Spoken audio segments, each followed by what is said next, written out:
د پشکال بارانونه دوامدار دي او زیاتو بارانونو له وجې په 400 ضلع کې نشیبي علاقې په خپله ولقه کې اخیستې دي، کوم چې د خلکو د کورونو دیوالونو او نورو ودانو ته زیان رسولی دی. خو ولسوای چې د دې وجه دا ده چې د نېخرونو او لښتو صفایانې نه کېږي او نه دغې ته په حکومتي کچه پاملرنه کېږي. د 400 عمرزو کلي کې تېره شپه د باران اوبو ډک کړی دی چې خوشه کې کورونو، مارکیټونو او نورو ودانو ته اوبه ورغلي دي چې ډېر زیان یې کړی دی. د عمرزو خالد بختیار خان ایډوکیټ وایي چې د دې علت دا دی چې د نېخرونو او لښتو صفایانو ته په حکومتي کچه پاملرنه نه کېږي، نو ځکه دغې سره د عمرزو کلي د ولس ودانې د زیان سره مخ شي. روره دا نن بارانونه چې شوي دي نو دا کنده راغلې ده او ډېر کافي نقصان وکړو، ډېره زیاته. خو د دې مین وجه چې کم ده صفۍ د دې نه کېږي. اخوا چې دی شاته ځایونه هم بند شو او بل صفۍ یې نه ده شوې، نو د هغې د وجې نه نن چې دی دا ساره داسې دا باران چې کم شو د مونسون بارانونه چې دا کم ورته موږ وایو، نو دې سره د دې ډېره زیاته راغلې وه. جوماتونو ته ختې ده، د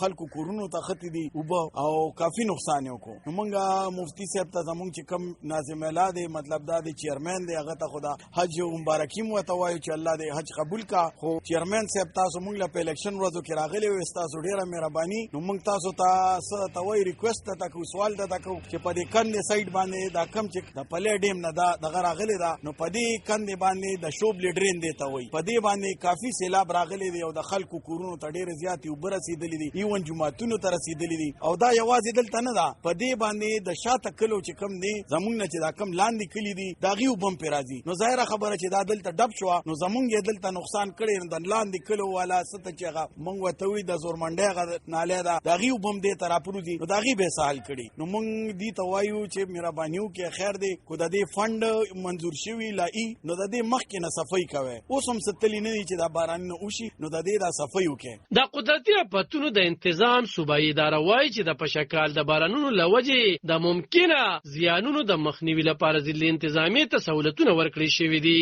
او باید چې هغه د په کار راولي. خو کله چې دغه رنګ بارانونو سره زیانونه وشي نو د انتظامي او د ناظمانو د کارکردګۍ اندازه وشي. علب خان شیرپو، د لمر نیوز 400. د پشکال